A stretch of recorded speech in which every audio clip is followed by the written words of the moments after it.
Hi hello नमस्ते, मी सावित्रा खडाखडे या चॅनलमध्ये तुम्हा सर्वांचं खूप खूप मनापासून स्वागत करते।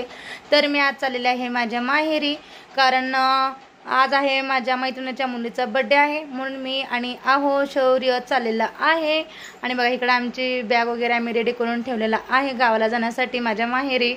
आणि बघा इकडे आम्ही आता चाललेला आहे, शौर्यचं पण बघा चाललेला आहे गॉगल वगैरे घालणं आणि आवरून तो रेडी झालेला आहे।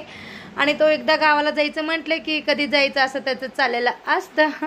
बघा तो कसं थांबलेला आहे, मी शूट करते म्हणून त्याला माहीत होतं। इकडं तिकडे त्याचं फिरणं चाललेलं आहे गॉगल वगैरे सिट्टी वगैरे घालून, कारण आता पाऊस वगैरे येईल पावसाळ्याच्या दिवसामध्ये, म्हणून आम्ही त्याची स्कूल सुटल्यानंतर आता 3 वाजता चाललेलो आहे बाईकवरती। आणि बघा आम्ही जवळपास आता हातूर जवळ आलेलो आहे आणि भरपूर असं ऊन होतं, म्हटलं आता बड्डे तरी 5 वाजता करणार होते, म्हणून म्हटलं आपण लवकर जाऊया। चाललेलं आहे बघा मी आणि शौर्य, आम्ही तिघे म्हणून असं म्हणून फक्त गाडी बाईकवरती चाललेलं आहोत। आणि एकदम अशा बाईकवरती ना असं कशाचं हे नसतं, वारा खूप छान वाटतं वारा, आणि मस्त असा हवेशीर थंड मी पण। आणि गाड्या वगैरे भरपूर नव्हत्या, म्हणून इकडे कसं जास्त गर्दी नसते या रस्त्याने, म्हणून आम्ही म्हटलो हातूरवरून जाऊया, कारण मी सोरेगावला राहते। सोरेगाववरून जायला जवळपास माझ्या माहेरी जायला 1 तासाचा अंतर आहे, 1 तासाचा रस्ता आहे। आणि बघा चाललेली आहे मी आता फायनली। आता असं खूप असं वारा सुटत होता की बाईकवरती एकदम असं मस्त वाटत होतं।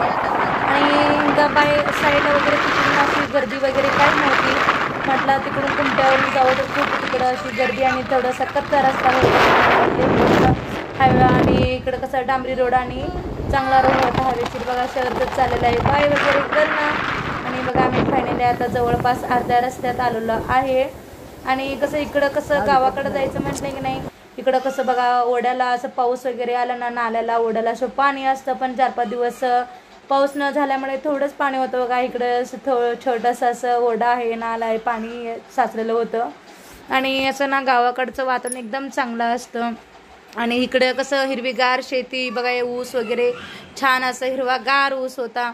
आणि रस्त्यात पण अशी जास्त अशी गर्दी नसते रस्त्यावरती ह्या रोडवरती जायला, म्हणून मग आम्ही चाललेलं आहे मनसोक्त।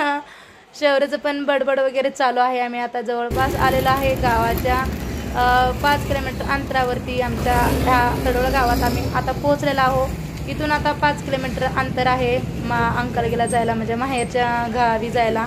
आणि बघा इथं घेत आहेत बनाना आणि ॲपल वगैरे काहीतरी फ्रूट्स वगैरे। बघा वरती कसं मंकी बसलेला आहे त्या दुकानावरती, म्हटलं आता मला मंकी पण बघायचं आहे आणि थोडासा मंकीचा थोडासा शूट केलेला आहे।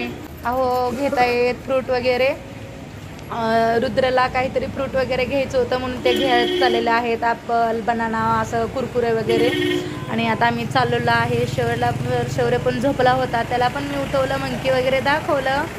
आणि आता मी चाललेलो आहे बघा घरी। आणि रस्त्यात तिथं कसं ट्रेन वगैरे येणार होती, म्हणून आम्ही पण गेट पडलं होतं फाटक वगैरे, म्हणून आम्ही असं थांबलेलं होतं। भाऊजी पण आले होते, माझे भाऊजी पण चाललेले होते, मग आम्हाला ते रस्त्यात गाठ पडले म्हणून आम्ही थांबलो होतो त्यांच्यासाठी। हे बघा माझे भाऊजी आहेत, आम्ही असे गप्पा वगैरे मारत चाललेलो होतो, मग तेवढा तसं गेट पडलं होतं ट्रेन यायची असं, म्हणून आम्ही इथं गप्पा मारत थांबलेलो आहे आणि शौर्य वगैरे थांबलेलो आहे। इकडे ट्रेन चाललेली आहे, शौर्यला ट्रेन पाहायला खूप आवडतं, त्याला एकदम असं ट्रेनमध्ये तो 1-2दाच बसला असेल, शक्यतो जास्त वेळ आम्ही ट्रेन येत नाही, कारण बाईकवरतीच 1 तासाचा अंतर रोड आहे, म्हणून आम्ही बाईकवरतीच येतो। बघा ट्रेन चाललेली आहे माझ्या गावी जाताना। शौर्यला खूप आवडतं की ट्रेन बघायला, आणि ट्रेन चालली ना त्याला खूपच आनंद होतो की नाही विचारायची सोय नाही। आणि बघा असं चाललेलं आहे ट्रेन, मला पण खूप आवडतं ट्रेनमध्ये बसायला वगैरे। बघा आता भाऊजी कसं बघतायत, इकडं आहे आणि शौर्य पण बसलेला आहे बाईकवरती। मग आम्ही सगळे चाललेलो आहे, आता गेट उघडलेलं होतं, मग भाऊजी पण गेले त्यांच्या घरी, मग मी इकडं आले मम्मीच्या घरी।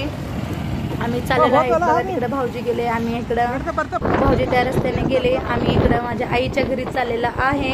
आणि आता झालं थोडंच वेळात माझ्या आईचं पण घरी, आणि जवळपास आता 4-5 किलोमीटर अंतर आहे माझ्या गावी जायला।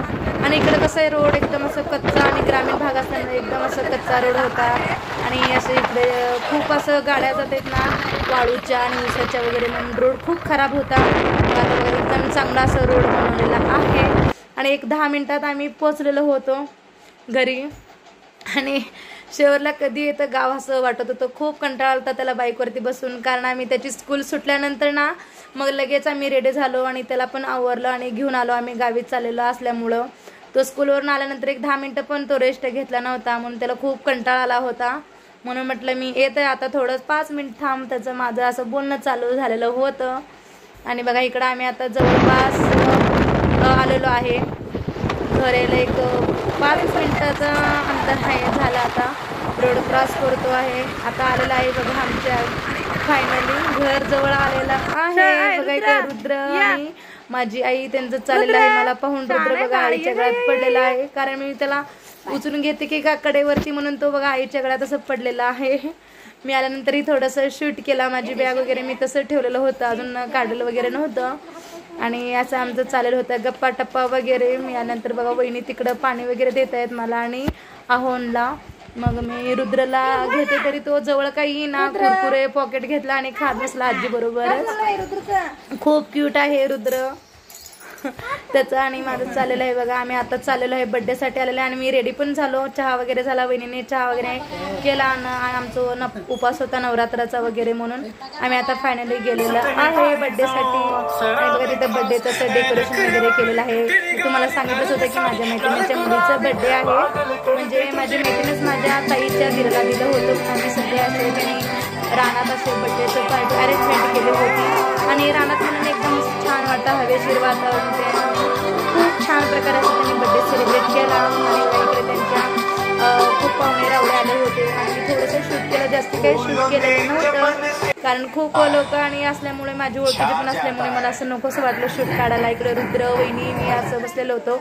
पाठीमागं आहे माझी ताई बसलेली आहे आणि मला इकडे चाललेलं आहे त्या मुलीचं बड्डे आहे. तिचं असं त्यांचं मुलीचं बड्डे आहे, तिथं बघा चाललेलं आहे. तिचं असं वेलकम चाललेलं आहे बड्डेला. स्टेजवरती घेऊन जाणं वगैरे चाललेलं आहे. तुम्हाला व्हिडिओ माझा कसा वाटला नक्कीच मला कमेंट बॉक्समध्ये सांगा. व्हिडिओ आवडला लाईक शेअर सबस्क्राईब.